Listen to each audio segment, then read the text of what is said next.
Cinema. Welcome back to War with Cinema. I'm your host, Greg, your local metalhead, and with me is... Part of the Collector. What's up, everybody? And on this episode, I gave you Sin City. Yeah, man, Frank Miller. I was really surprised, man.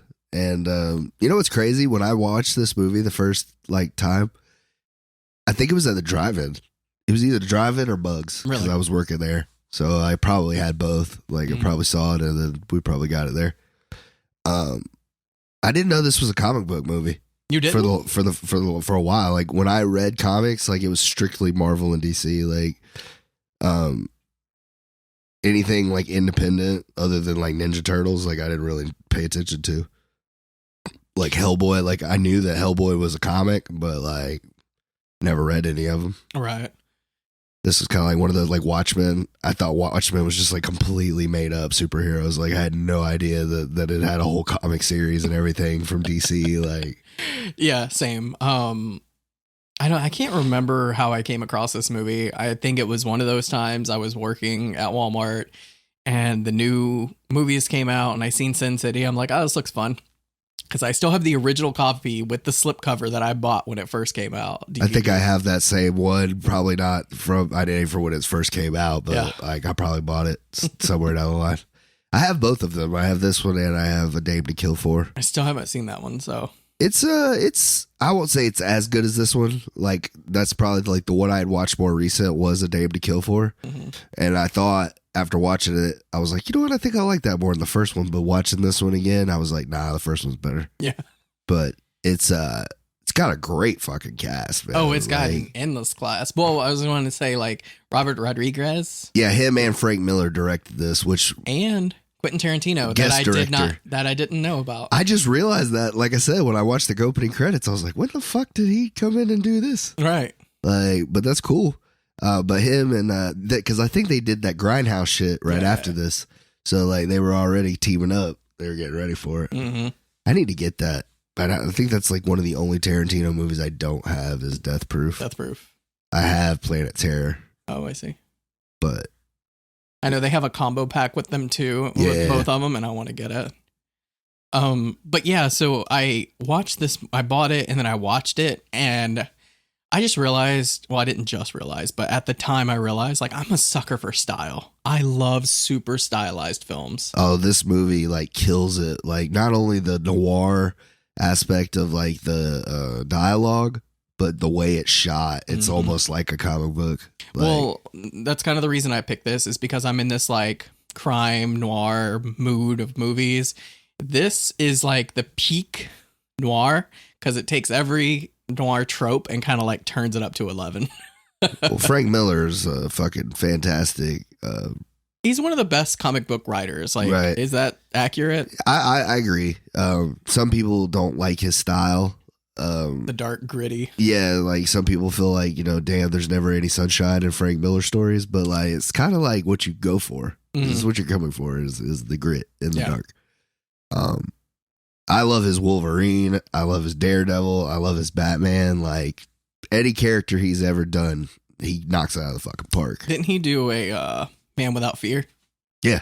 Yeah, that's the one graphic novel that I sat down and I read obsessively. That's what I'm saying. Any superhero he does is fucking amazing. And the Sin City comics are good too. Now that later on I've gone back and read some of them. Yeah, the interesting one about Sin City is it was a graphic novel comic book. But it's not necessarily an adaptation. It's almost a shot for shot of the graphic novel. So you definitely tell that Frank Miller had his hands on this because he was like, I don't give a shit. It's going to be exactly how I want it. Well, no, they brought him in because they wanted that. Right. Yeah. Robert Rodriguez was like, I want you here to help me make this as accurate as possible. I bet it was crazy. I also like how it's all these different stories pulled into one, and every now and then you'll have they do the same thing in the second one. You'll pull a character from here and there, Marv. It's because the second one takes place before the first one. Oh, really? Well, I'm assuming because Marv's alive in it, and he comes and helps out Josh Brolin. The only thing that kind of is weird for me is I'm pretty sure that Josh Brolin is playing Clive Owen's character in the second one. Yeah, but why couldn't they just get Clive Owen? I think Clive Owen didn't want to do it. Is that what it was? I remember seeing that somewhere. Is like, I just heard Clive Owen didn't come back for this. I don't know the reason why. Well, Josh Brolin does a good job, but like they even kind of like write it into the story. Like he gets like plastic surgery and shit, but they make him look just like Clive Owen. Like you can't hire that job, but yeah. I was thinking about this because this came out in 2005. You couldn't do this again. You don't think so? In this era of movie making, I don't think they could get this done again on this level, on this budget. How much was the budget for this? Well, it was $40 million, but it was like a huge hit.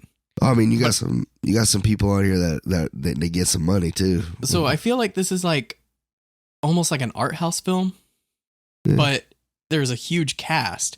Like, you can run down it. Like, I had to pull it up because there's so many people in this movie. Mickey Rourke, Clive Owen, Bruce Willis, Jessica Alba. It just goes on and on. Rosario Dawson was on the come up too. Like she was white hot during this time. She did Clerks 2 after this. Like she was called a Benicio del Toro's great in it. Like everybody that's in this movie does good, whether it's a little part or a big part. Right. The opening scene. Yeah, Josh Hartnett like shows up for 5 minutes in this movie and kills it. Like probably some of his best acting. I think so too. I think he took like 6 years off after this. Until he made that werewolf show or whatever. You know what's funny? We keep doing movies with Michael Clark Duncan in it. Like I never realized how many movies he pops up in. I love him in this movie. I do too. He's so good. But yeah, the budget was $40 million and worldwide grossed $160 million. So it was a huge hit. Yeah. For the type of movie. But that's what I was saying. I don't think this could be done again with like this many actors and this style. And well, yeah, it's crazy because they did The Spirit not too long after this. I heard it bombed hard, dude. And everybody's like, what's the difference? It looks the same, but the story is a big difference. Right. So how was your rewatch of Sin City? Because this is one of those movies I feel like people watch once and it lives in their head, but they never go back and rewatch it. Yeah, it's because, I mean, it is a 2 hours. I don't feel like it drags too bad, but, you almost think you're watching a Zack Snyder comic book movie because you're like, fuck, this is long. Yeah. But, having the 3 different stories intertwined kind of like helps it move along. Yeah, it's almost 4 because they go back to Bruce Willis at the end, which also ties in Nancy, which like that's what like, to me Hartigan is the heart of that. That and Marv. I was gonna say Marv is probably my favorite Mickey Rourke movie. Yeah, honestly, I was gonna say I love him as Marv, and the makeup they do on him is fucking perfect. The Band-Aids, dude. Like he became like one of the biggest pop culture, icons after this movie. Like everybody was like dressing up as Marv for Halloween, and they get the action figures and shit. Like Mickey Rourke killed this movie. Like, it's just like the way he delivers his lines is just so good. Like I always think about that part in my mitts. Like I love that shit. He counts it as part of the fucking tools because they're deadly. Fucking, I'm gonna kill you slow.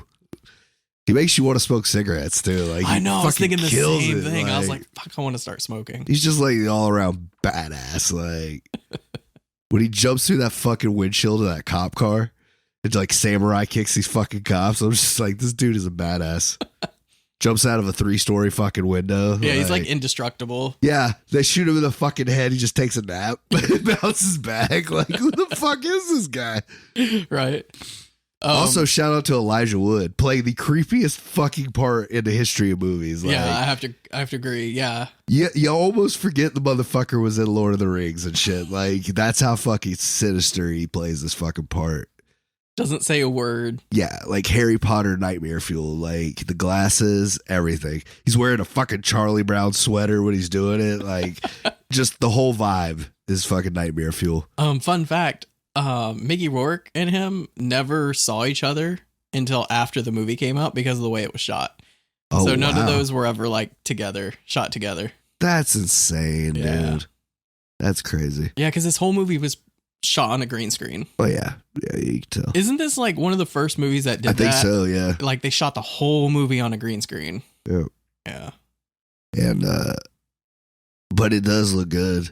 Oh, like, it's so much style, and I love the pops of color, like the blood and shit, like blood, that's what makes or it killer. Eyes, or like a woman's lips. Oh yeah, Goldie's hair, man, it pops.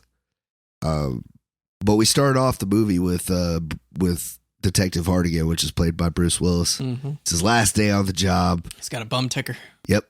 He's not his choice, doctor's orders. Yep. And this like is a good bounce back movie for Bruce Willis, in my opinion. Like, we are the unofficial Bruce Willis and Ben Affleck podcast. Apparently. And that's another reason why I like this movie so much. Cause I figured you wouldn't be mad about this pick because of that. Well, I just feel like later in his career, like, you know, he didn't do a lot of hits, but this one I feel like I think this was his last alley-oop. That he's not like the main character. Like, he has a couple movies where he's good that he just pops up, or he's not like the main guy, but Right. like as far as like where he's still the main protagonist and it's good, it's debatable. I like the diehards, but not everybody loves them. And I also liked the Death Wish remake from Eli Roth. I thought it was cool. It was a nice little switch. The hardest sell in the movie is trying to believe that Bruce Willis is a surgeon, but like, yeah, you would go to the doctor to get the surgery done. He walks in, you're like, can I get somebody else? I don't know. This can't be like the most qualified guy on the floor. Right. Nurse, don't put me under. I don't trust this guy. Yeah, he pulls out like a huge knife, and you're like, you're not going to use that on me. Fine. You're going to be fine. You're going to be fine. I was like, in that movie Trainwreck with Bill Hader, he's like been up all night arguing with Amy Schumer, and he's supposed to do knee surgery on Amari Stoudemire. And he's like all like wore out and shit. And he starts drawing. He's like, what we're going to do is make a small incision right here. He's like, Doc, calm down, Amari. I'm just going to explain the procedure to you. He's like, Doc, that's the wrong knee. Oh, sorry about that. He's like, you good? You're good about to do surgery on me, but you good? And he like tries to like leave, but like he's all doped up and shit. So right. Like, he's like falling down and shit. It's funny. I don't know if you've ever seen it. I know you're not a huge Amy Schumer fan, but I think I saw Trainwreck and I like didn't hate it. Bill Hader is great in it. Yeah. I like Bill Hader. Yeah, I think I watched it and I think I didn't hate it. I was like, and then I tried to tell the wife, I was like, you know, that movie Trainwreck's not terrible. She's like, I'm not going to watch it because Amy Schumer's in it. So I'm not going to lie. I'm not a huge fan of her stand up by any means. Cause like I've heard of her. It's hacky and stolen. They say a lot of people say she steals jokes and stuff, which I get. But I just don't find it funny. But she's not a bad actress. I don't feel like, I'm not gonna say every movie she's done is great. Like that, I Feel Pretty. Like I didn't really like that one, but the thing is, she's a one-trick pony. Oh, I'm so slutty, and I'm so. But she's got like such a foul mouth, and it's still hilarious to me coming out of a woman. Like, and the way she does it, it's like different than Melissa McCarthy. Like she's just like, and it's like you said, the fact that like, yeah, I might be hoish, but like I don't care. But she has no range outside of that, like. And then she's like a shitty person to people outside of her. I think that's why Trainwreck's so great, because it's like not much act. Like she's just playing herself. Yeah.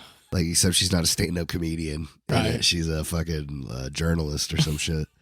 But I remember not hating it, so that was like one of the.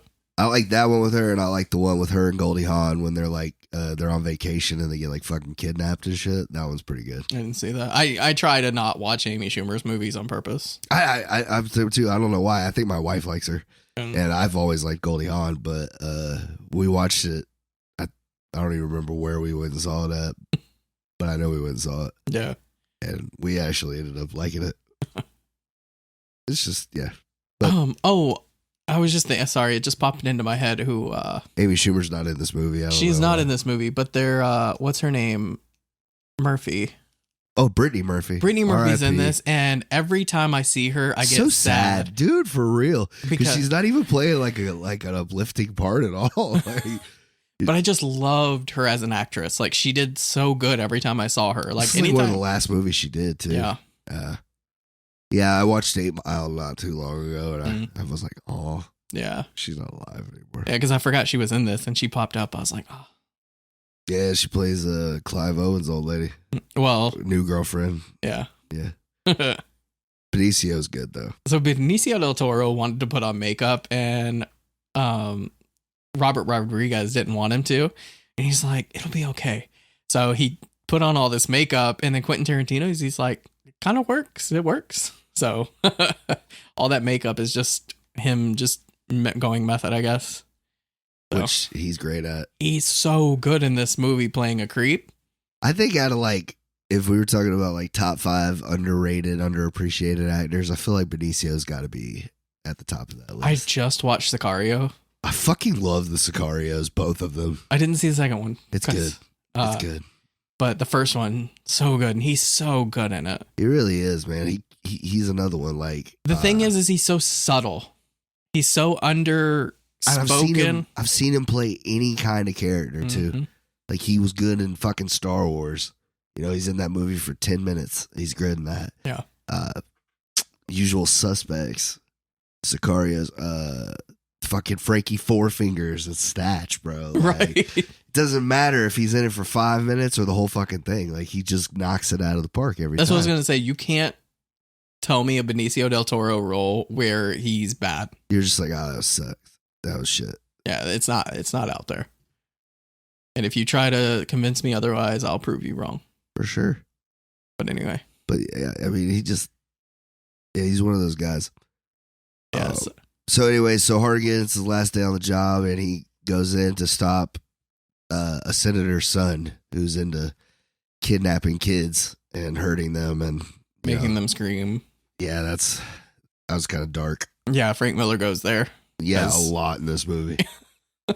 It's like, oh, what are the things that are like the worst things in humanity? Like, all right, we're gonna put them all in here. Yeah, that's Frank Miller. There's cannibalism. There's, murder. All kinds of shit. Like, but I think that's what the point of it is. It is called Sin City. Yeah, so you have the worst of humanity living in the city, right? And even the way it's broke down, like you have the rich have like these skyscrapers they live in, and then like they have all the hookers in their own part of town. Mm-hmm. Like they just run that shit, which is kind of crazy. Like the cops don't even go there. What do they call it? Fun Town or fucking... I forgot what they called it, but like it's like nothing. It's like an army of hookers. Right? Yeah. It's like the hottest, like most dangerous place ever. Yeah, they'll take care of you. Old Town, is that what they Old call Town? it? Yeah, I think it's Old Town because they're like they'll make your wildest dreams come true, but if you cross them, they'll kill you. You'll never see something again. You'll never leave again. Definitely woman empowering. Yeah. So he gets to him and he gets shot, but Bruce Willis is a fucking gangster, even with a bum ticker. He takes a couple and he ends up shooting this dude's arm off, shoots him in the dick, which was very satisfying. And shout out to my boy Michael Madsen popping up in this for 5 minutes, playing the shitty partner. Like you just knew he was going to cross this guy.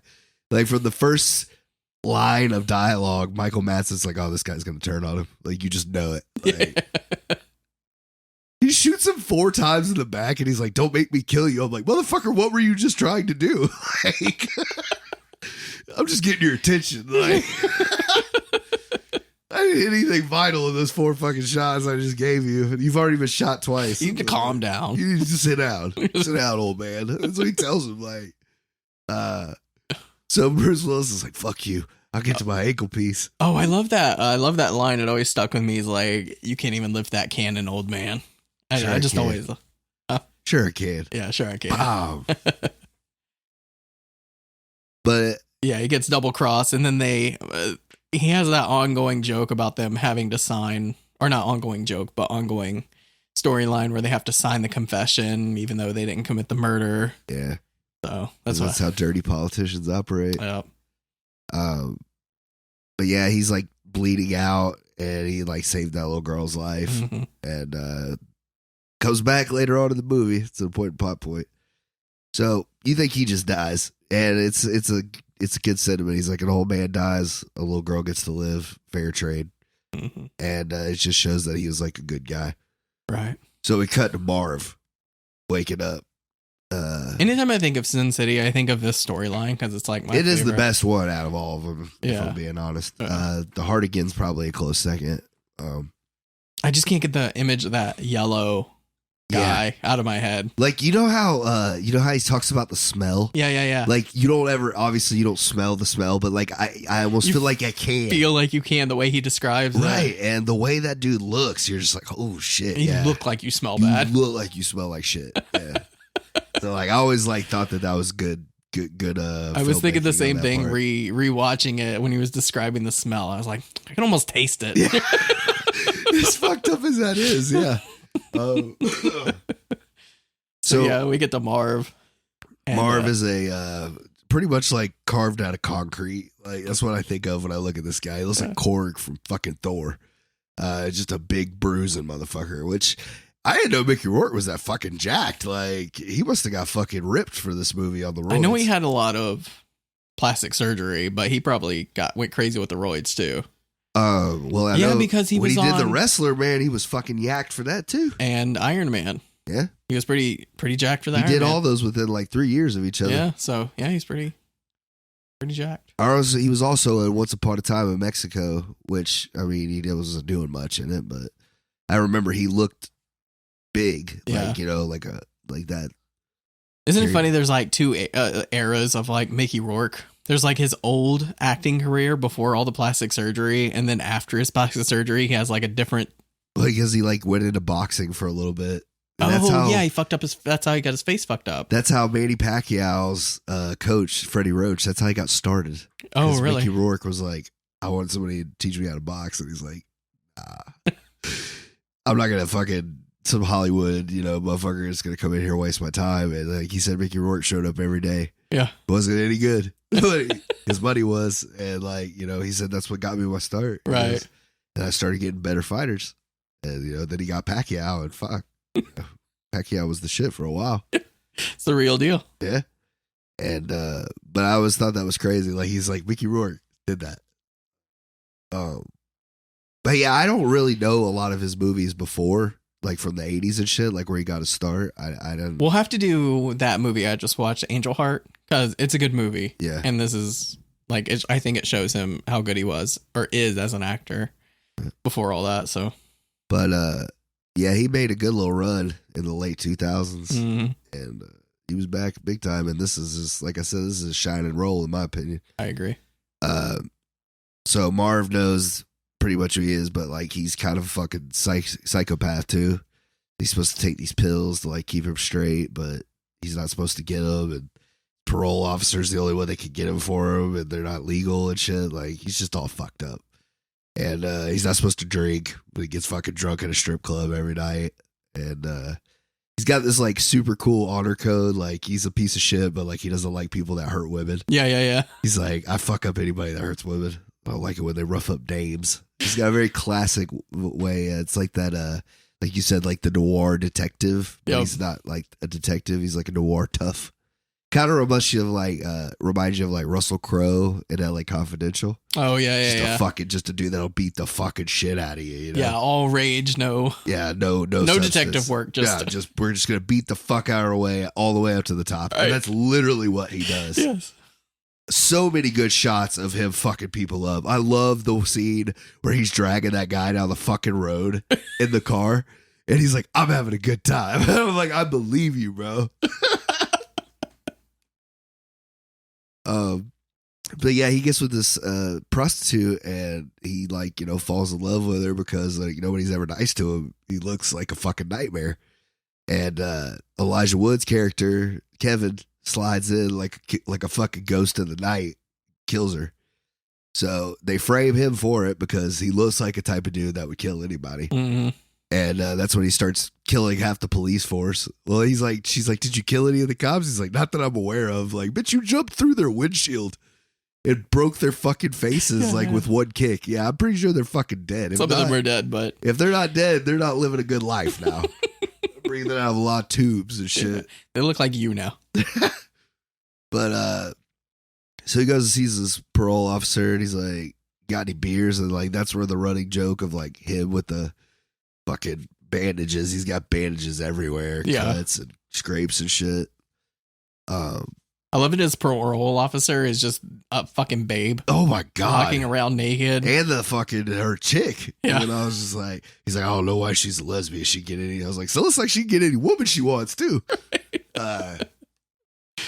But yeah, so I guess she's got like a soft spot for Marv. And she's like, I'll look into that for you. And gives him his meds. Yeah, because her girlfriend is a psychiatrist. So that's how she gets the meds to give to him. And yeah, he's just like eating them like handfuls at a time. He's like, you got any brews? And she's like, I'm not giving you alcohol. So he leaves there and goes straight to the bar. Because it's a shithole, and that's where shithole people go. Yeah. So he's sitting there, and that's where we get our first. You know what I realized too, watching it this time around, man? This was like Jessica Alba at the height of her powers. Mm-hmm. Like, and going back and seeing some of the movies she's in, she's just not that great an actress. Like, no, she popped up a lot in the early 2000s, but she did the Fantastic Fours and this. She did the second one too, which I don't know. She acted a little bit more in that one, but she is smoking hot though. Oh yeah, it's one of those things that like there's a lot more. I would say a lot more, but there's men out there that I feel like if they weren't like cover boy lookalikes, like they wouldn't be famous. Like Ryan Gosling, Channing Tatum. Like I feel like Channing Tatum is funny though. Like his comedy. But if he was ugly, he wouldn't be funny enough. Think about it. I guess, but like he's not so funny. He's using what he has. He's funny and he's good looking. So no, he's only funny because you're not used to seeing a good looking guy do that shit. That's why it's funny. Like good looking people don't make fun of themselves. That's why it's so funny. Like if he was ugly or just like a normal looking guy, it wouldn't be that good, bro. He's a good dancer too. Yeah, that's what I'm saying. I like watching Step Up. God damn it. Fucking Magic Mike, bro. Like, that's what I'm saying. Like, if this fucking guy did break dance, but he wouldn't even have made those movies because nobody's going to put an ugly looking fucking guy. I don't care how good you dance. You're going to be one of the backups. You're going to be one of the guys in the crew. You're going to be like Kevin Federline. You're in the back dancing, bro. You're not going to be up front. I don't know why I'm shitting on Channing Tatum so hard right now, but like, I've always felt like that guy wasn't good looking. He would never have been famous. And I still believe that. Still do. Ryan Gosling's right up there with him. No, I think Ryan Gosling's a great actor. He's got some. He's had some movies lately that I kind of think he's a good actor. But like, I was literally watching Blade Runner 2049 before you came over. I love that movie. I still haven't seen it. I own it. Dare I say it's better than the original? It's been forever since I watched the first Blade Runner. Yeah, I need to watch them both like back to back. Maybe I'll do both episodes on it just for funsies. Right. They're both noir movies, so. And any excuse to watch Harrison Ford, you know. Yeah. But so Marv pretty much tortures his way to where he gets an address. Well, he goes, to a farm, blows a priest away in the church. Are we there yet? Yeah. I mean, all we did was when he was doing his confession. That's right. I forgot about that. He's like the last guy, dude. I didn't want to jump over this, but when he's dumping that dude's head in the toilet, there's definitely shit lost. And I don't know if I've ever noticed that before, but that dude literally had shit floating around his face. Yeah, I think when I first watched it, I said, I think I seen a turd in there. And then I watched it. I was like, there's definitely a turd in there. I don't know. I just never paid attention before, but I was just like, damn, that is a massive shit. When he was just shoving this dude's head down that toilet. And then he kind of like waterboarded him at the same time. I was like, that's creative, bro. Like, not everybody would do that. Mostly they just push you down, you know? Mm-hmm. He was fucking dipping him in. Like, but he's strong as fuck, too. So, yeah. I guess that does a little bit. But I just couldn't get over those fucking logs. I was just like, what the fuck? It was a funny little surprise. So, he gets the address to the farm. Right. And he tries to like slide up, and Elijah Wood's waiting on him. And he's like, nobody's able to sneak up on me. Nobody sneaks up on me. This motherfucker did. And that's why I thought it was so crazy that like they have two big fight scenes. Like, how are they not there? Yeah. Like, it's the way Elijah Wood kind of like jumps around. He's more like quick cuts than. Yeah, that's true. And I think it looks so badass when it shows like the gleam off his glasses. And when he like pulls his little fucking nails out, he's like, but yeah. So I never really understood like what Elijah's character is. I know he's a cannibal. Right. He eats people, but he just feels so like supernatural. I mean, this movie is kind of silly and all over the place, but well, that's the thing about the characters. Like, they're not like heroes and villains so much. It's just like they all have different abilities, kind of. Yeah. Like Marv is the tough guy that can like not be killed almost. And Hartigan, like, dude, who takes that many fucking shots other than 50 Cent and walks away? You know what I mean? The yellow bastard, like, it's just like supernatural elements, I guess. Yeah. Clive Owen talking to a fucking dead body for 20 minutes. You know what I'm saying? It's just like little things that like. Fun fact, that scene is the one Quentin Tarantino directed. With, them in the car. That's good shit. Mm. We're gonna get caught. But yeah, fucking Elijah Wood does such a good job in this movie as the little creepy So grasshopper. They kidnap him, or they take Marv down to the basement, and they got his parole officer down there. She's like, "Oh, is all this worth it, Marv, for a fucking whore?" Like, I didn't know she was a whore, but it doesn't matter. She was nice to me. And like, he's getting ready to like, he's like pulling on the bars, like he's gonna yank him off. And you're just like, all right, bro, chill out. Like, but then Elijah Wood's just like taking a knee, listening to everything, which is creepy as shit. And a fucking limo pulls up, beep beep, and you just see him kind of slink off. Very, very crazy. Slinks off into the car, and then the just seeing him, he's like, I got a name and a face. And he yanks the fucking bars off that shit. It's pretty cool. To let you know, like, yeah, Marv's about to fuck some shit up. So he gets out there, and then, of course, they escape, and the cops come. And they check the house. They're not in it. And then that's when his parole officer thinks she's about to fucking defuse the situation. Like, I just wanted to know, like, you just watch the motherfucker suck the meat off your bones. Is what she said. Like, because she's missing her fingers, hand. She's missing a hand when he gets there. And so what part of this lets you believe that they were going to let you walk away from that shit? Not to mention the fucking police captain gets out with fucking full tribal face tattoos and shit. Just looks like a fucking bad guy. Mm-hmm. Like, what about that felt safe? Like, I'm just going to step out here. Nah, don't worry about it. I knocked him the fuck out. He's good. Yeah. This guy got shot in the face earlier and took it like a champ. He was in my bathroom just putting a Band-Aid on it. But I hit him one time with this fucking 45 and he's out. He's out cold. They Uzi her ass. Fill her up like Swiss cheese. It's kind of cold-blooded.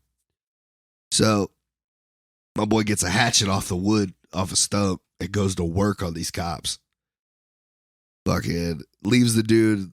That's a nice look. That's another good part I like about that. Oh, the coat. Keeps going for coat, man. That's a good looking coat. That's a good looking coat. You're bleeding all over it. Yeah. He fucking kills that hitman, dude. That was pretty fucked up. That's another thing, man. Like, if you know that he's gonna kill you, and you're gonna either give up the information or tell him, like, yo, I don't know. I guess I'm not one to be tortured, so I'm probably just gonna say, like, yo, I'm gonna give you this information. Shoot me in the fucking head. Like, just put me out. Yeah. Give you the information and a lot of these guys lost a lot of body parts that weren't necessary. Like, you want to prove that you're a fucking tough guy before you die? Like, I don't know. I just kept thinking that, like, he's just like, I'm gonna have to really get nasty here in a minute. And I'm like, damn, bro, you just fucking shot him in the dick. Like, how much nastier are you gonna get? All right. But that's another part of what makes his character so good. Yeah, he loves to fucking brutalize, torture, fuck some people up. If it like goes against his honor code. Yeah. So he gets away, and that's when he thinks he sees Goldie again, but it's her twin sister Wendy. Yeah, she fucks him up. Does she shoot him in the head and then he just doesn't die? Oh, it's kind of like a graze, I guess. Okay. She shoots him in the arm and then in the head, but that's what I'm saying. Like, this dude's not fucking normal. I love the part they take him back, tie him up, and then like beat his ass, questioning him. She's smacking the fucking shit out of him with that fucking hand cannon, bro. Yeah. It's like a 357 or some shit. And she's just working him. Yeah, he's like, spitting out blood. Laughing and shit, like. And he just throws the knots over. Yeah. And she's like, I tie knots. That's my fucking specialty. Shout out to Rosario Dawson. She was just banging hot in this movie. Mm-hmm. She is all kinds of trouble that I want a piece of. She's like the leader of like the hookers too. Yeah. And she just wears stockings and it's great. Like a two-piece. It's just so great. All those girls really. So anyways, so he like recruits her and they stop off and he gets a bunch of rubber wire, rubber tubing and razor wire and he already had the hatchet. Yeah. But it's like you said, he's talking about all the shit he's got and then he's like in my mitts. And it's like, that right there's the equalizer. So he sneaks up on Kevin or sets a trap for Kevin. And he finally catches him and like, this just shows you how fucking sinister Elijah Wood's character is. Ties this motherfucker up and lets this wolf eat him from the fucking feet up. Mm-hmm. And he don't make a sound. Yeah, not a peep. He smiles the whole time. Like, even when I finished the job, and he said that the butts had his fill and his guts are laying everywhere. Very graphic, very detailed. I love the narration, by the way. Each character narrating their own story that adds to it, I think. Yeah. It's that noir thing that it is cool. Carries over. So yeah, he takes Kevin's head up there to the priest, the head priest, and he was a good boy. Didn't that was even more scared. Like, you thinking this dude's gonna like beg for his life or be like, bro, I got money, I got power, I can get you off, whatever. He don't even try to like fight it, dude. Yeah, he's just like, so now you've come to kill an old fart. He's like, the killing I'm not gonna enjoy. He goes, everything leading up to it, it's gonna be a blast. So he's just torturing the fuck out of this old man until the cops get there, inevitably. And they all shoot him up fucking 30 times. He lives, of course. Yeah. He's Marv. Yeah. Which is weird because they do that. Like if the cops shoot a fucking suspect and they live, like they wait for them to live. Like they save their lives, all that. Like if this dude's been accused of killing like fucking 30 people, like would you just let him die on the operating table? Like, that's what I'm saying. But like they do that even in real life. Like they save him just to put him in prison. I don't know why it made me think about this, but do you know the thing about Disney? That there's been no deaths on the Disney theme park. You know how they get away with that? Let's say there's an old man at Disney. And he has a heart attack. And they have to call an ambulance. They will keep doing CPR no matter if he's dead or not. Until they're off the premises. So they don't have to count it as him dead. Damn. Dying on premises. House of Mouse ain't fucking around. That's why they're billion-dollar corporations. Yep. So these, the people that work there, they are required to keep doing CPR even if they're dead, or even if they think they're dead, until they get off the premises. I heard some crazy shit the other day. I watched a video that they don't have to pay taxes. Well, that's the whole thing. Is like DeSantis is like trying to take away that fucking law that they've had, like because they own everything. They own that patch of Florida. I guess. Yeah, like they have their own little like town or whatever. But yeah, like I guess that's like a big thing now. They're trying to make them pay. Mm-hmm. They've never had to. I'm just like, fuck, that's gonna be crazy. Yeah, calling it 60 years of debt. Yeah, right. It's power versus power. Well, that would like, it makes you wonder though, because like that's half the appeal to people to come here is to go to Disney World and shit. So like, how much of our tourism is linked to Disney? Like a fuck ton of it. Most of it, yeah. So state would probably be doing really good if they were getting a piece of that. Yeah, even better than they are now because it's our main Florida attraction. That's what I thought. Yeah, that or like, I'd say it used to be, I'd say people would go talk about like the Space Center and shit.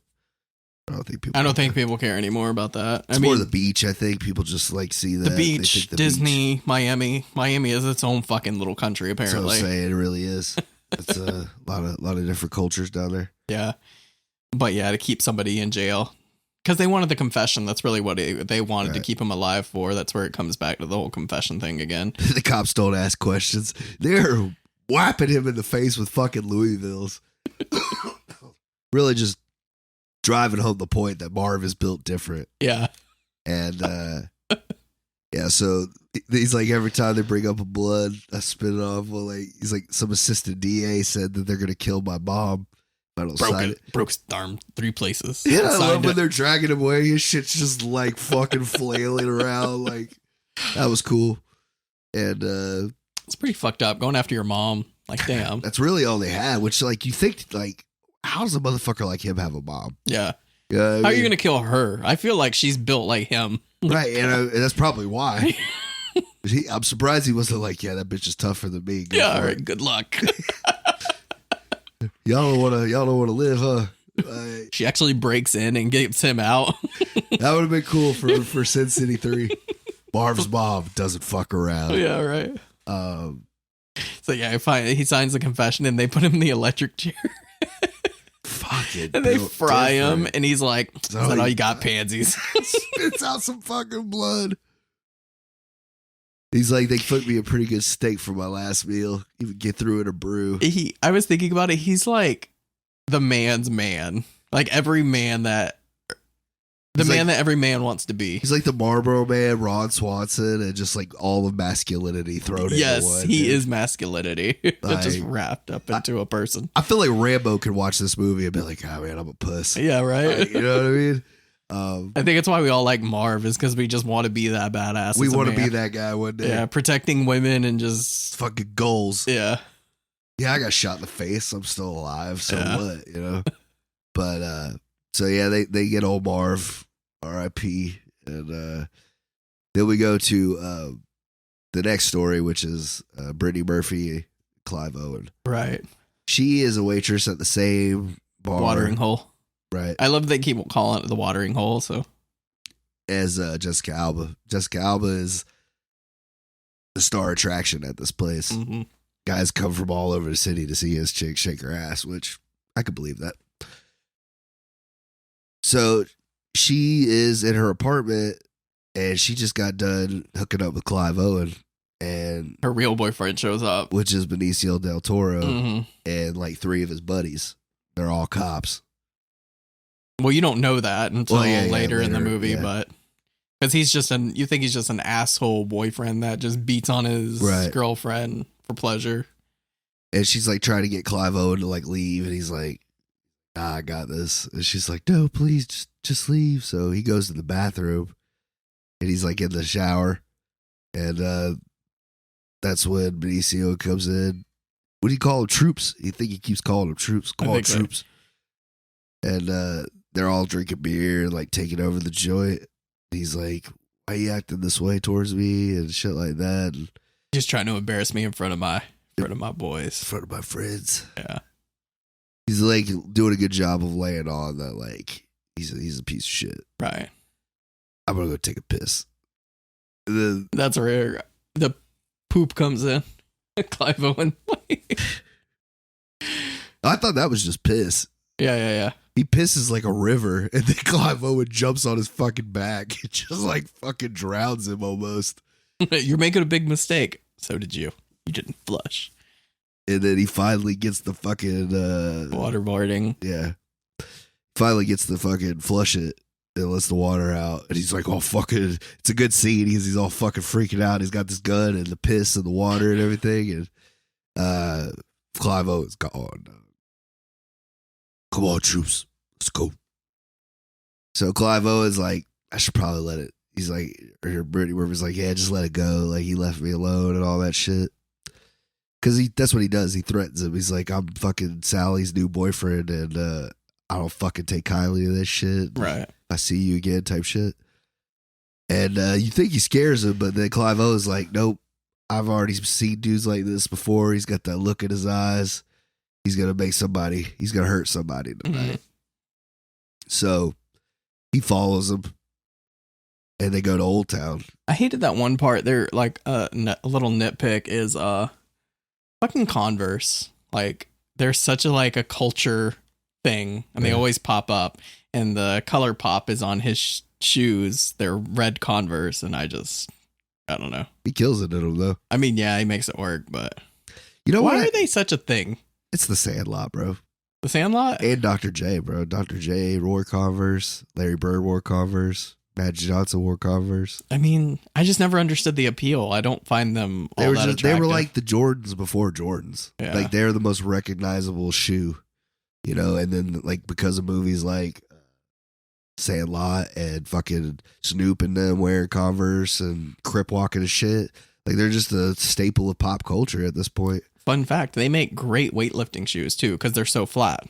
I'm gonna be honest, man. I've always liked the way they looked. I owned a pair in high school, and they are the most unfucking supporting shoes you've ever. It's like walking on the fucking ground almost. Yeah, that's why a lot of weightlifters use them for weightlifting is because they're so flat. Yeah, like I think I took a year off my back, fucking walking around in this fucking things. Yes. I threw them. That's away. why I never understood them, like why they're so iconic. But that's just all I can think of. Yeah. It's just they've been used in perfectly So many throughout popular the years, things. you know? Yeah. But anyway, so Yeah, he chases them down and they go into Old Town. And that's when they find she has to be the weakest part of this whole movie. I did not like her in this that much. If you notice, she's not in shit anymore. Yeah. Because like they realized it The too. Gilmore Girls, this, and then she fell off. Yeah, because she's just not good. Alexis Bidel. Yeah, so she's walking home, like, and Benicio del Toro's like creeping on her, riding up next to her all slow. Yeah, and trying shit. to get a piece, get some action. And she's like not having it. She's like, nah, I'm good. And he's like, you know, there's nothing I can't stand more than being turned down by a hooker when I got money in my pocket. I mean, he's not wrong, but, you know, it's up to them if they're working or not. But she is kind of talking shitty to him, and he's got his people with him. So, like, you know, he's like, not only are you telling me no, but you're embarrassing me in front of my fucking friends. Right. And apparently that's like a thing for him. He does not like being embarrassed in front of his friends by women. So I think he like slaps the fuck out of her or something. And then she's like, oh, honey. No. He pulls his gun out on her like he's going to kill her. And then for some reason, I thought this was Lucy Liu. She is one of the baddest fucking bitches, though. Like, she is a fucking killer with that samurai sword. Yeah. I can't say her name. Devon Akoy. She's right here. But yeah. No, it's Aoki. Aoki. Like Steve Aoki. I see. But yeah, she's a fucking badass. She has this like swastika. Yeah, dude, that's a big one in there because like Michael Clark Duncan's got one, and a couple of the henchmen have them, you know. Mm-hmm. And even in The Spirit, Samuel L. Jackson, he's like, that's his whole thing. He's like a black Nazi in it. Really? Yeah, like he's a lot of swastika in that movie. I don't know if Frank Miller just like don't fuck with Nazis, like he just throws them in there whenever he can or what. Well, it's the worst part of humanity, so you ever just notice that though? They sprinkle it. just really do. Like every movie, like military, like it's always Nazis are the bad guys. Yeah. Even the Indiana Jones movies, the Nazis. it's because you'll always agree with that. You'll never fight against it because, like, you can't really. I think it's insensitive to use Afghans. Yeah. Yeah. Yeah, we're not there yet. Yeah. Couple more years, then it'll all be. I was gonna say Well, you remember before we got into the Middle Eastern war and shit like that, like it was always terrorists. You know what I'm saying? Like it was always terrorists in movies. Yeah. Well, I mean, Iron Man, Russians. Iron Man, the first one. That's the one is Russians for a long time. Yeah, Russians. I think we got burnt out on Russians. We're like, we'll just do Germans for a while. Yeah, we'll do that. You know, we cycle through. Yeah, we cycle through. We cycle through in Hollywood. They do the African pirates. Oh, I see those. Those pop up. Yeah, those are coming out more. Yeah, we just cycle through our races, but yeah, the Nazis come up the most, just because they're so universally hated. Yeah, it's a good. Everybody could get behind. Yeah, it's a safe. Yeah. So. Yeah, she shops out. She just starts chopping these motherfuckers up left and right, and that's when Clive Owen is going through their pockets, because that's what you do when you kill somebody. You got to go through their pockets and take all their shit. That's when he finds out that they're actually cops, not just a cop, but a hero cop. And that's a weird twist, because he's a hero cop, but he also beats the fuck out of women. Like, I don't know. Well, it's like painting the picture that like even the good guys aren't good guys. Yeah. in Sin City. Yeah, and you think that like Clive Owen is just like you know some dude that's like whatever, but he's like the leader of the prostitutes, Grace, or what was her name? So it starts with a G. Rosario. Gail. Gail, Sorry. Yeah, so Gail and him have a past. And she like wanted him to like run the shit with him, and he was like, nah, that ain't me. So like he's like, look, because we're old friends, I'll help you out. Like, I'll get rid of these bodies and shit. Take them to the pits. The La Brea tar pit type shits they have in Sin City. And they're like, the trunk's not big enough for all of them. He's like, we'll put old boy up front with me. Right. And then put the rest in the trunk. So that's when he's driving and his psychosis kind of kicks in. And Benicio del Toro's like telling him, like, you're going to get caught and this and that. And he's got the barrel of a gun sticking out of his head, and Clive Owen slams on the fucking brakes. Slams it into his skull even further. To like shut up an already dead guy, which I thought was a good touch. So, of course, inevitably he gets pulled over. And, shit don't go right. And he ends up... well, he runs out of gas, and he has to like push the car a mile before the tar pits. And that's when you find the assassins or whatever they are. Right. And he thinks he's about to die because, oh, that's right, it's those fucking Irish dudes. Yeah. They all, one of them uses bombs, the other ones, they all got their thing. Right. It's when you get my boy Chips from Sons of Anarchy in there. Plays the bomb guy. I love him in that. So he thinks he's about to die, and then sure enough, fucking Suki or whatever her name is, she shows up in time. Miho. Deadly little Miho. Yeah. God, dude, she's such a badass in this movie. She kills a couple of them too, I believe, and then they get him out. But there's only like one left. Yeah, they leave one alive. Yeah. So he goes down there and he ends up blowing himself up, doesn't he? Yeah. So they get back there, but like somehow the cops still find out, right? Somebody finds out because they come down there.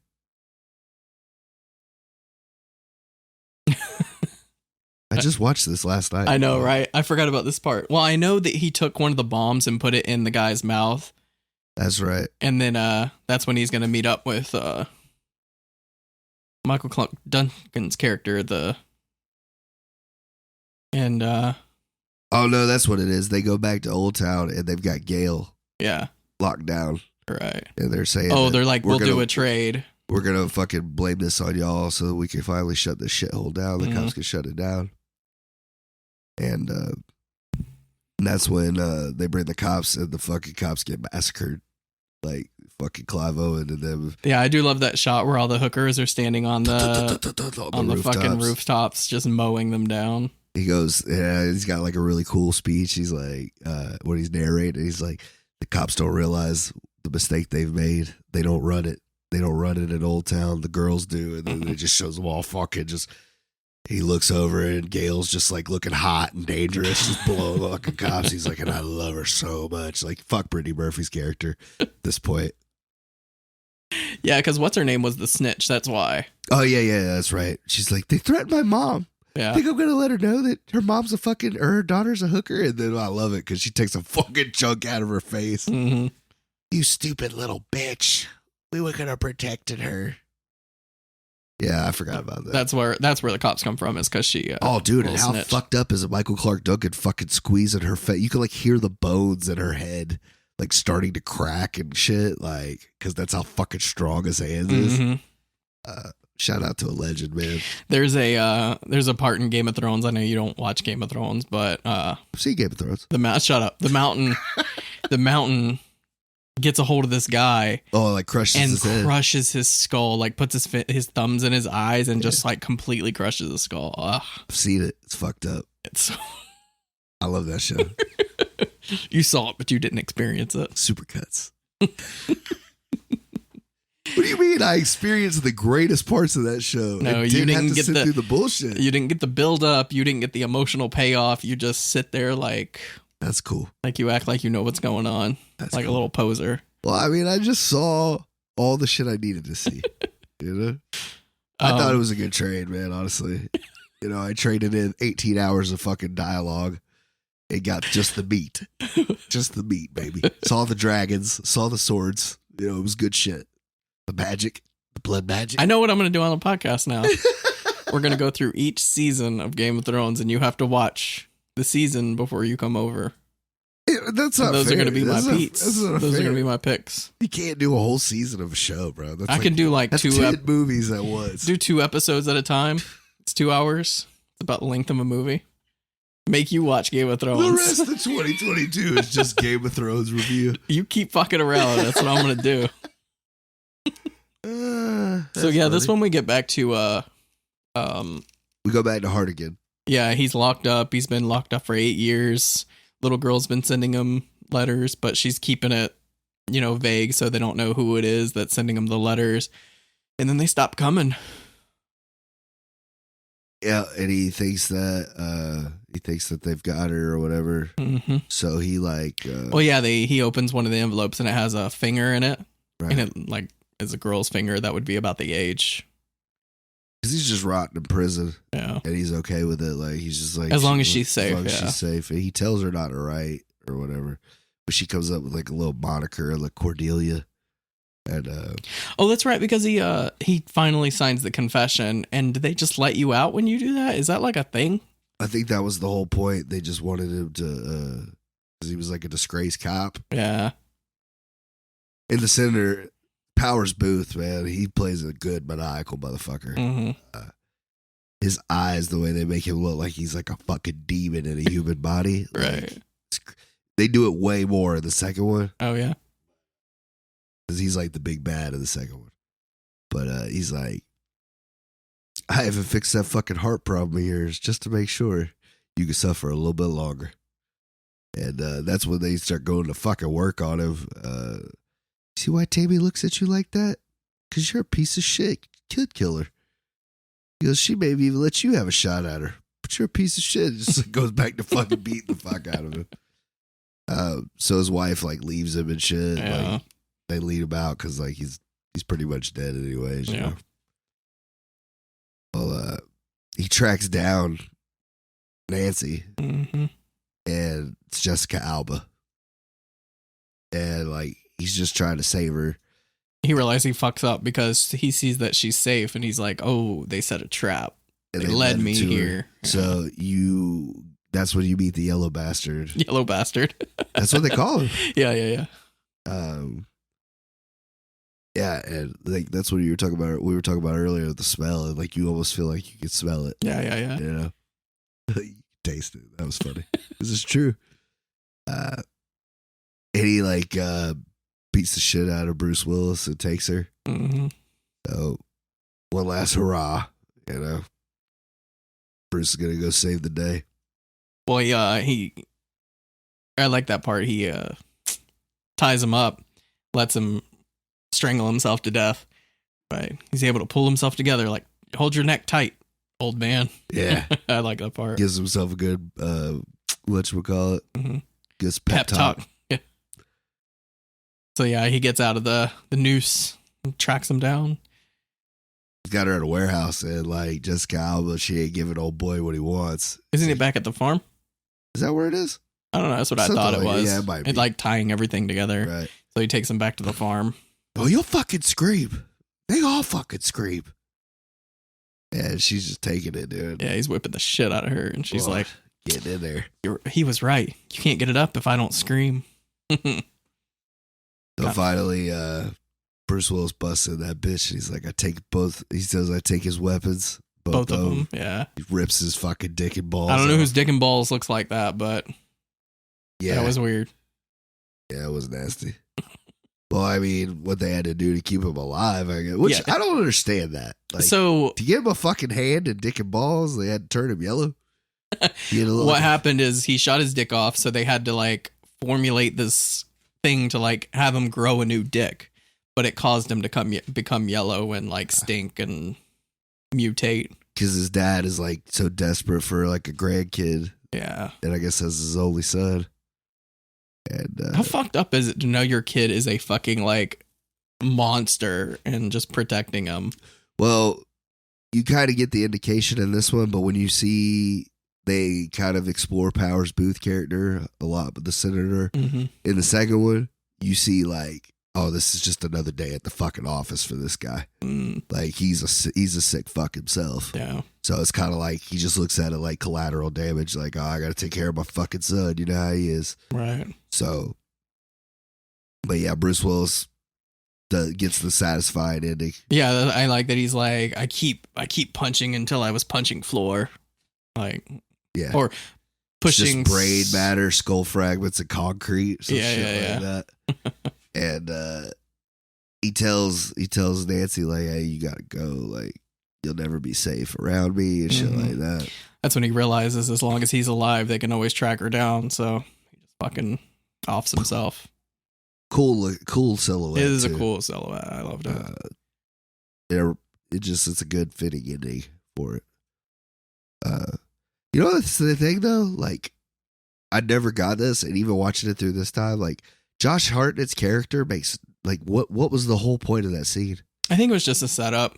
I mean, though, but like it wasn't the girl he kills is nobody important. So they shot that as like a pilot to show, you know, what it's going to look like and everything like that. So they shot that before they did anything else to like give like a presentation of what the film was going to look like.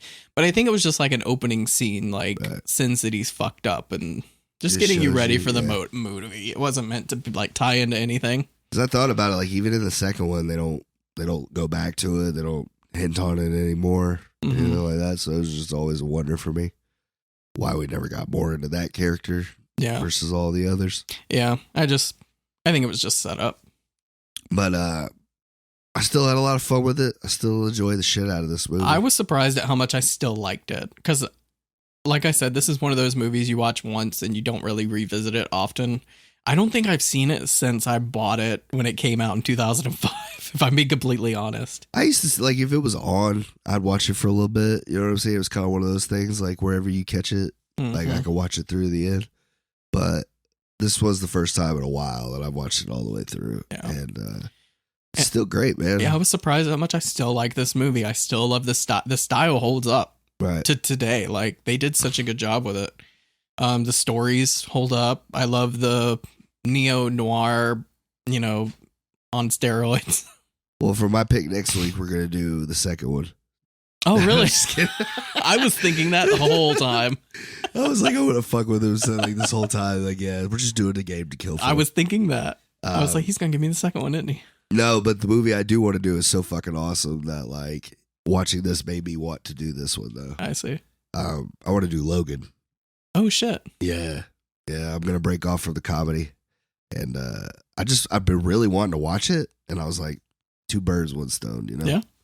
That's what I do on this podcast. If there's like a movie I've been wanting to watch, I'll just do it on the podcast. So, because it's like, it's the swan song for Hugh Jackman.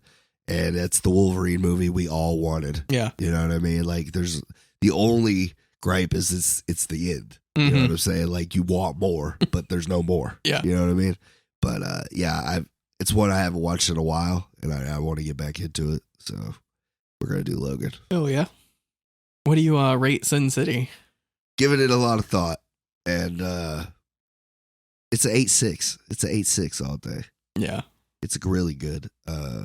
Still love the way it looks. Still love the way it's shot, acted. Beautiful movie. I think this movie feels most like a comic book movie. Right. And it's a nice addition in the genre, but it's not like you said, it's not MCU, it's not DC, like it's its own thing, and that's what makes it cool. Yeah, because these came out before the comic book movie boom. Yeah, like they were like treading on water, like, well, we don't know what to do with these, so they were just being very experimental, and this is like highly recommended. Like, but I think everyone's seen Sin City. I think it's one of those movies that everyone has seen at least once. I think it got a lot of people into Frank Miller, which is awesome, because I was one of those people, like, I was like, it's Frank Miller guy, and then I started reading all the Frank Miller comics. Actually, I think you're right, because I didn't start reading graphic novels until he had The Dark Knight Returns and all that out for a while, man, before people started reading it. Because this came out, and then The Dark Knight came out, And people were like, yeah, some of it's based off of Frank Miller's Batman. So that's when I got really obsessed with Batman and was buying Batman graphic novels. And I was buying Frank Miller's graphic novels, like The Man Without Fear and stuff like that. So yeah, I think this was my jumping off point into Frank Miller too, now that you say that. Yeah, because like I said, there's not a single character that he's taken on that I'm just like, oh, he didn't do a good job on that. Mm-hmm. I own a lot of his work, especially his Batman work. Yeah, I have like most of his Batmans, and I don't have all of Year One, but I have all the Dark Knights Returns, the sequel trilogy. I have all those. I have Man Without Fear. I have his Wolverine run, which is fucking awesome. So what's the difference between having like the individual comics and then just buying the graphic novel? It just really depends on how you collect. Some people like having it in single issue form. Mm-hmm. Like Year One, that's a big one. Like as far as Batman issues go, those are like probably the newer issues that people still really pay top dollar for because it's Frank Miller issue. The Dark Knight, all the trilogy, I have the first two in volumes in the graphic novels, and then the third one I have all in single issues. I see. And I think it just depends on how you collect. Like for me, it's easier just to have one book with everything in it than to have 12 issues spread out or 8 or however many it is. Because that's how I always did it. I just bought the graphic novels, so I had all of them. I just didn't know if there was like much of a difference in buying the runs or the book. Well, certain issues like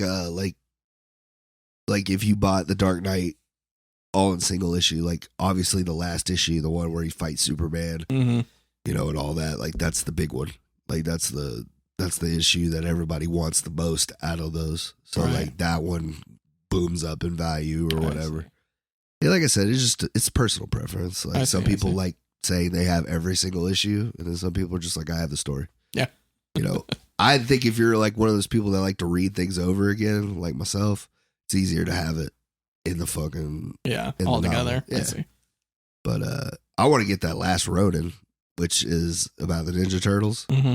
And all of them die, and there's only one left, and it's just him, and he's just like he's got all the weapons, and he's like avenging his brother's death. Like it looks cool as shit. Oh shit, it does sound good. It's 4 issues. They released 3, and then like 2 years later, they just released the last issue of it. Oh a couple months ago, and it's expensive as shit. Is it? I'm gonna get it, but I'll probably find it on Amazon or something.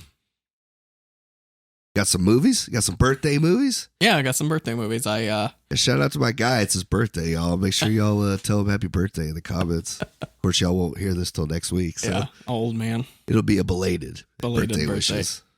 Yeah, I didn't get anything special. I just got... I see steelbooks, though. Yeah, I got one in the mail that I had pre-ordered for like a couple of months. And then I found one at the mall, and then I just bought. So like I said, I've been into like crime noir movies. This one, Last Samurai, it's about a hitman that he gets caught in the middle of an act, and he's trying to secure his alibi to try to get away with his hit. It's an old movie from like the 1960s, and I got the Criterion just because 1967. Yeah, looks cool. Yeah, I thought it was a cool little story because in my story that I'm writing, I think I'm trying to mess with the idea of a hitman. So everybody loves a good hitman story, right? You never go wrong there. I went up to FYE. I didn't find anything, but I went ahead and bought this one because I pick it up every time I go there, and then I put it back down. You were tired of putting it down. I was tired of putting it down. Oh, bro. It's the Casino Steelbook. That was an add to cart. Yeah. Every time. Like, I don't even know why you fucked around. I don't know. But I finally just said fuck it and got it. So now I have Goodfellas and Casino on Not gonna Steelbook. lie, I thought it would be bigger. Like a bigger, cover. Yeah. You know what I'm saying?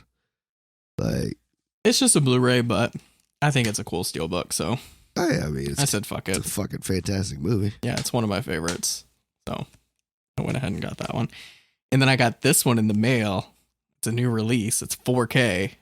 Fucking oh yeah. Heat. Oh yeah. Heat on 4K. Gotta get that. Steelbook. So I was excited to get this one in the mail. A lot of big fucking ass. Heat is like the best crime movie ever made. I'm so glad we did that episode. I know. I was telling the wife, I was like, it's a shame we already did it. I could have rewatched Heat. I mean, we're doing Heat again, baby. Yeah, right. Heat number 2. No, these are just ones that I'm giving you to add to the pile. So my old version of Heat. And then I forgot I had this one. So I got the 4K steelbook of American Psycho back in the day or a few months ago. So yeah, I might keep that one. I don't think I have it. I'll add American Psycho to the pile, or just you can have it, because I could take all these movies to the swap meet and get $1 for them a piece, or you can 50 cents a piece, bro. 50 cents a piece. I need to cleanse out the old DVDs. That's really what it is, bro. I'm upgrading to 4K and DVD. I went to the flea market today. Blu-ray, I was so upset. There was nothing out there. Yeah, not like how I normally do. Mm-hmm. I got a couple of McDonald's toys, that were cool. Some of the Tiny Toons, just the ones I've been collecting. I found a couple of those, and I found a Robin Hood, the Disney Robin Hood. Right. I found the Funko Pop for that, and I got that for my daughter. Oh, she like it? She sees that I've been starting to collect pops lately, because I don't know why, man, but on TikTok and places people just like groups of that collect certain things, they've just taken me in because I'm the collector, so they're just this guy's one of us. Yeah. And the Funko community, the Pokemon community, shit like that, I got people over. You're finding your niche. I just have friends that are broad collectors. That's the things don't get too broad, or else you're gonna run out of fucking things to buy. You know what I mean? Oh, I'll never run out of things to buy. Running out of places to put the shit. My wife's getting ready to leave my ass. There's shit everywhere. She looked at it the other day. She's like, your room gives me a panic attack. I was like, what? She was like, if I look at any of the walls, it gives me a fucking panic attack, because it's how much more shit can you stuff in here? Yeah. I was like, well, we're going to find out. I rearranged some stuff. So I tried to give myself a little bit of room to wiggle, a little bit of room to play. And now I have all my Batmobiles on the floor. So it's like an MTV Cribs episode with all my Batmobiles. And she's just like, you're a fucking child. Yeah. So you have your hobbies. You fucking married me. So this is true. But I would say the pop collection, man, it went from 5 to 40 now. God. Yeah, when I went to FYE, their whole back wall is Funko Pop. I know, bro, but they be taxing on them motherfuckers. You know what pisses me off? Tighten up, FYE, by the way, if y'all are listening. They're sale pops, which are a great price, man. $5-6 for a pop in the box is a good deal. But they put a gigantic fucking sale sticker over the front of the window. But how am I getting that off? Yeah. Without ruining this shit. You know what I mean? So it's if you collect in box, they ain't the place to go. Unless you're buying the $25 one, which they got some cool shit, but man, I just ain't paying $25 for a fucking Funko Pop. Right. That's not even the shit I collect like that. You know me, bro. I'm a sucker for a good deal. I went to a fucking Hot Topic a couple months ago. I got 3 pops for $10. Oh shit. Because they were on sale. They were just giving them fucking things away. Yeah, there's a story of a guy. I forgot what he was selling, but he started to sell Funko Pops, and they sold really, really well. So he was switching his inventory from what he was originally selling to Funko Pops, and then they just didn't sell as well. And they're like, "Why do you have so many Funko Pops?" He's like, "There was a big boom, and now they just don't sell, and I can't get rid of these fucking things." I mean, like I said, there's definitely people that I know that collect. I got guys that I just don't understand.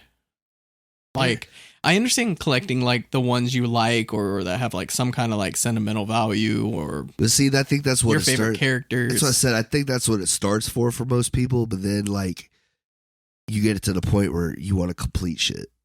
I want to complete a set. I want to complete this set. Now I want to complete this set.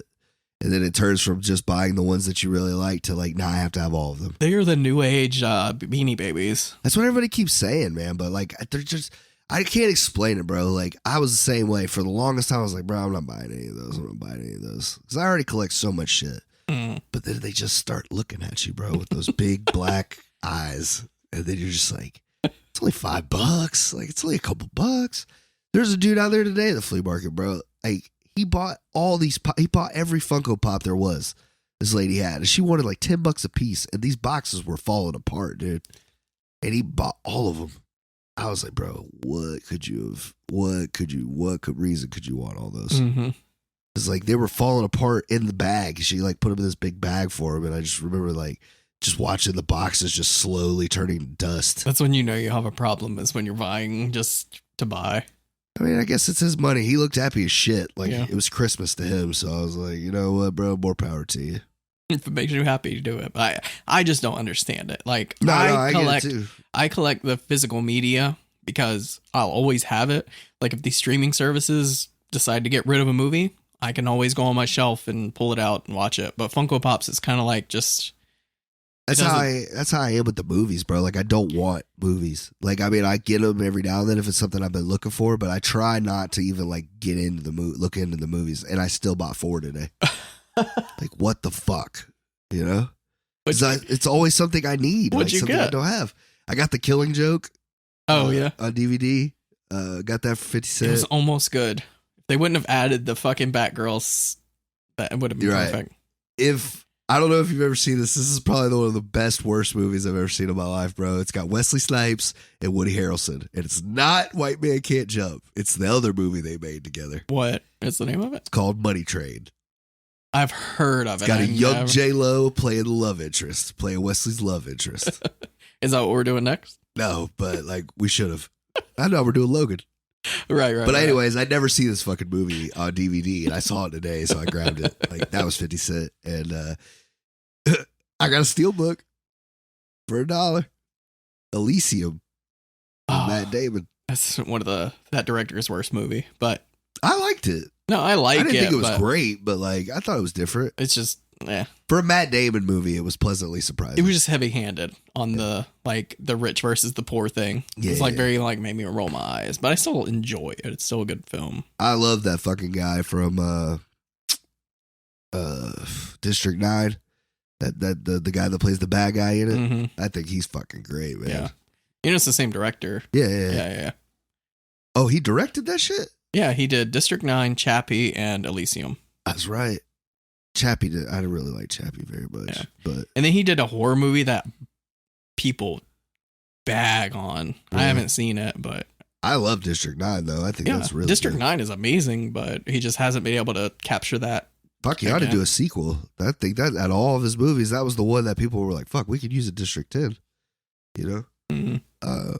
But yeah, I got it for $1, steelbook, and then I got I'm a sucker for a steelbook. I feel like I bought another one, but I'm not sure what it was. I don't know. But I think that might have been it.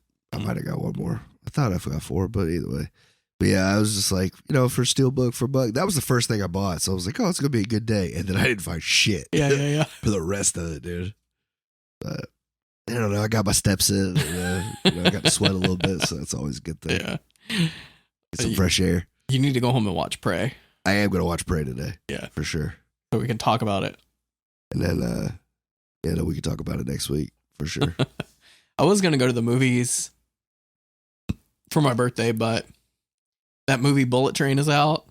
There was only 3 movies playing. Everybody keeps talking about that Bullet Train, bro. I just not super interested. Thank you. Like, I know it should be like it's supposed to be good. It's a stylized crime, right? With Brad Pitt, and it seems 20 years too late. Like it feels like it should have came out in the late 2000s. I feel like it'd be one of those ones like if it'll catch it on a streaming service for free, I'll watch it. Same, but I don't want to go to the theater and see it. Yeah. I think the next movie I'll probably see in theaters will be like Black Adam. Black Adam. If I'm being honest. Let me know how it is. Yeah. I'm not going to go. No, dude. Mm-hmm. Even if you don't like The Rock, bro, like fucking Pierce Brosnan looks so badass as Dr. Fate. Like, I can't wait to see that. It's not that I don't like The Rock. I just don't care. Right. I told you I'm done with the superhero thing. Yeah, there's not too many more big time like comic book movies this year, I don't think. Mm-hmm. We already got Thor. We already got I think that's all we had. DC's supposed to do one. They got Black Adam, but I think they got they already did Super Pets, but that's a kids movie. Yeah. I want to say the Spider-Verse movie comes out at the end of this year. I might be wrong. I don't know. There'll be a couple though. Yeah. Did Doctor Strange come out this year? Yeah, it did. That was good. Because I went and seen it. That's right. Yeah. I like Doctor that Strange. one. That was a good one. It's Out of all the new Marvel movies, I think it's been the best one. Like Phase 4 or whatever the fuck they're calling it, 5 or whatever. Yeah. I think it's been the best out of those. It was okay. I watched No Way Home with my son the other night, and still enjoyed it. No Way Home. Which one is that? The one with all three of them. Oh, right. The newest one. Yeah, I got that Steelbook. It was really good. I liked it. It was fun. The Steelbook. I found it at a yard sale for $1. Really? Already? It was regular though. I see. So it was like the $15 one at Walmart. Yeah. I was like, for $1, fuck, I'll buy it. I got that, and I got the because I've only missing like 3 or 4 movies for the entire. And then I have like every comic book movie ever made. Oh wow. And I was missing 2 of the Spider-Man. Actually, 3 of the Spider-Man. I got No Way Home, Far From Home, and the Spider-Verse. And then I got the only ones I'm missing, I don't have Eternals. I don't have either of the Doctor Stranges. I got to get those. But I think that's about it. I have all the Ant-Mans, all the Guardians, all that shit. The only other one that I bought was John Wick 2 because I didn't have the physical copy of it. I had the digital, so I saw it up at FYE for like. See, it's weird. I have the first 2 John Wicks on Blu-ray, but I don't have the third one. I gotta get that one. You don't like them, but I found them both for $1 at the flea market. Like, who's not gonna buy that for $1, bro? Anytime you get a Blu-ray for $1 and you don't own it, why not buy it? Like, that's what I think. Even if you don't like it. Yeah, because I mean, in worst case scenario, you're like, fuck this movie, you just give it to you. Like, that's what I love about John Wick. It's one of those movies that you can just put on and just have fun with it. Yeah, I mean, like, that's the plot. Just watch this guy fucking run through an army of dudes. Yeah. Like, I get it. Sometimes you just want to turn your brain off. Give me some blood shit. You know? But yeah, I'm excited about Logan because like that's the Wolverine movie that we wanted for fucking 20 years. Yeah, that's a movie finally gave it to us. I didn't know I needed to rewatch, but I'm excited to do it. I was really close to asking like maybe we should do the noir because they have the Logan noir. I don't have it though. You don't have it? Mm-mm. If you bought the Blu-ray, it comes with it. No, not mine. Really? Yeah. Damn. I mean, I'll have to double check, but I don't think it has it. Well, that's fine. We watched the colored one. I've never watched the black and white one, but they say it like adds to it. Mm-hmm. If I have it, I'll check it out. It makes it more look like a Western, I guess is what they say. Well, that's like Mad Max too. The Chrome edition. Yeah. It was supposed to be in black and white, but they wouldn't greenlight it until he made it color. So I wanted to buy the black and chrome edition. So is he not going to be in the second one? The Wasteland? Is Tom Hardy not going to be in it? I think I'm not sure. Because I feel like somebody told me the other day that he's not playing it. He's not in it. Probably not. Because it's about Furiosa. It's literally called Furiosa. Oh, Wasteland is the... Right. Yeah, I think she might be taking the helm. I mean, she was cool, but like, Tom Hardy killed that shit. He did. The whole thing, top to bottom, the direction, her... And I love Charlize Theron. Don't get me wrong, man. She's a fantastic actor. Mm-hmm. But I just think they would have made a better team. I think so too. But I guess we'll see. I guess we will. Yeah. I find it hard to believe Tom walking away from that money. You know what I mean? Like, that's good money right there. Yeah. And like that's one of those characters that like you keep going. It lives on forever. Yeah. Exactly. Like you're the second iteration, and people don't even think about that. He's like the James Bond of post-apocalyptic characters. For real though. Yeah. You just keep going with it, switch about actors. Well, that's the whole thing about that because it's set in a world that really doesn't have a time, or you know what I'm saying? Like, you could go on for however long you want it to, as long as you come up with different ways to do it. Mm-hmm. We just gotta come out with little stories. That's another one too. Like, it doesn't always have to be movies. Like, they could do a Mad Max series, and that would be good, as long as you did it somewhere like HBO or you know what I mean, somewhere where you could like be rated R with it. I wouldn't be mad at it. Watching a Mad Max. I started watching Punisher again. Series. Oh, so good. It's weird that it's on Disney because you said something about like them editing it. It's still gory as fuck. So I think they left it alone. I think they're like just letting people warm up to like, because like obviously if they do Deadpool 3, they got to do a rated R. So like you're just warming people up to it. Like, hey, we got bad shit too. Yeah. We don't like advertise it, but it's on there. Like, I my whole thing is like, if you set the account up, like, because mine is like, if you want to go under my name, because I can watch anything, obviously, you have to put in a pin. Yeah. And if my kids watch Disney Plus, it's only like shit from like PG down or whatever. Mm-hmm. So like, just set it up like that. Like, if you want to watch the rated R stuff, you got to be an adult. Yeah.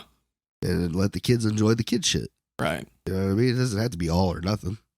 But they're a $1 billion corporation for a reason. They'll figure it out. Yeah. But I'm glad Punisher's on there. I started watching it because I love that series. I'm so excited for some more Daredevil, man. They like got 3 things he's going to be in. He's going to be in She-Hulk. They got his own series coming. Supposed to show up in this Echo show. Like, and I think that guy, Charlie, whatever his name is, the one that plays Daredevil for the Netflix show. Nah. Yeah, he's perfect. It's like they pulled that guy out of the comics. Yeah. He looks just like a Matt Murdock, dude. Kills it. That fucking She-Hulk looks awful, though. I don't know how to feel about it. Like, why? It feels awful. It looks like it'll be fun, like a fun show, but like I just don't know if I care.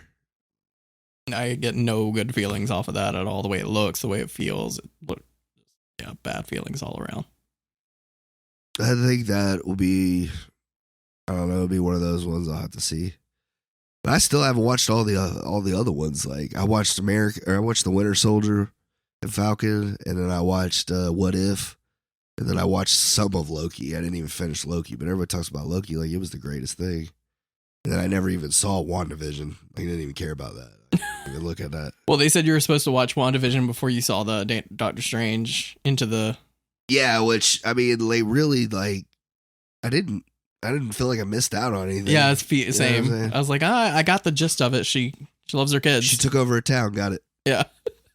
And tried to bring her boyfriend back from the dead. Right. Makes sense. But I don't know. I guess you'll have to see it and let me know, because I'm not going to watch it. Yeah, Marvel's always got, like, they're trying to put too much of the TV they do in the movies. Well, that's what I was thinking about this. So TV is so fucking popular, but how often do you go back and rewatch series? Rarely ever. Rarely ever, right. But I will go back and rewatch a movie. Right. So because it's the difference between when you sit down and you ingest a whole story in an hour and a half versus 10 fucking episodes. That's 10 hours of a story. So like you don't have that kind of time on your hands. Right. And that's what I was telling the wife. Like Breaking Bad is like one of the best shows ever made. But how often am I going to go back and rewatch that? I own all of it on DVD too. That's like the crazy thing. Yeah. But I still don't go back and watch it. I'm gonna be honest, as far as TV shows goes, there's only like 3 shows I've ever gone back and rewatched the whole thing. Sopranos and Boardwalk Empire. I watched that over again just because I gave up on it. And I was like, I want to finish this fucking thing. I rewatched Lost, but just because the wife never seen it, so I wanted her to watch it. I rewatched Breaking Bad with her. I've rewatched Game of Thrones. And I rewatched, not the whole show, but I rewatched the last couple seasons of Sons of Anarchy. Just because I thought it was badass. I put on the first episode the other day because I was like, people keep telling me I'd like this. I fucking don't. I'm not interested. It's like, it's a little slow to start with, but it's pretty much like Sopranos with biker gang. That's what everyone says, but that first episode didn't grab me. I was like, oh, they lost all their guns. I don't care. Oh, dude, it gets fucking good. Yeah, I bet, but I just don't. It's like you in Game of Thrones. Right. Like, I don't want to, like, give me the highlights. Yeah, there you go. Oh, dude, it's got plenty. Yeah, you can pull up kills for days, son, season by season. That's the one thing I like the most about this show. There was not a shortage of bodies on that bitch, for sure. But yeah, it's a good show. Yeah. It's like anything else. It takes a little bit. I heard Justified's coming back with Timothy Olyphant. Really? Yeah, they're doing a new, I think it's like 6-7 episodes. I bought the first season on DVD because Mick would not stop talking about how good it was. Never got around to watching it. First season, second season, fucking the shit, bro. Best show that was on TV at the time. 3 and 4, not bad, but I don't know. I didn't enjoy them as much. But the second season is the best. Yeah. Yeah, it's when he goes at it with the other family that's been in Kentucky like the whole time. Mm-hmm. Fucking cool. Which is kind of like a weird concept. It's a cowboy in the modern day, so it's just like a really... Oh, Raylan Givens a bad motherfucker, way. It's a U.S. Marshal, Raylan Givens. Well, people won't stop talking about Yellowstone, so... Dude, they say Kevin Costner kills it on that shit, bro. I cannot get away from Yellowstone. So. There's a bunch of people on that one too. But yeah, I hear about it all the time.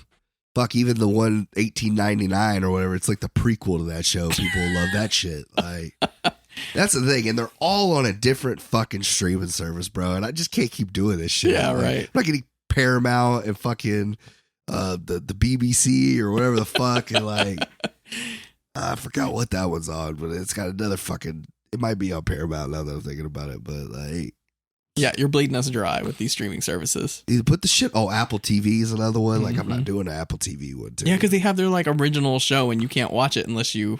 And I know, in the one fucking show like I would love to watch is Ted Lasso. Like, I loved when they used Jason Sudeikis, and when I saw those commercials, I was like, this guy should have his own fucking show. And sure enough, bro, 10 years later they did it. I was like, these motherfuckers. Like, but I'm not gonna get a whole service for one show, bro. Yeah, that's crazy talk. Right. That's just YouTube. We canceled our Netflix. Did you? Yeah. Damn. I like Netflix, but then again, a lot of the shows that I loved on Netflix are over now. So yep, same. Ozark finished up, which still haven't finished. Still haven't finished. I'm not gonna wait for my wife anymore. I'm just gonna watch it. Yeah, I was gonna say, you can't leave me over here hanging. I know we gotta talk about it. I'm gonna have to rewatch it to remember what happened. I'm fucking forgetting now. But yeah, I'll get that done. All right. Well, I guess I don't have much more. So yeah, I'm good. All right. Well, I guess until next time, Logan. Until then. Later, y'all. Later.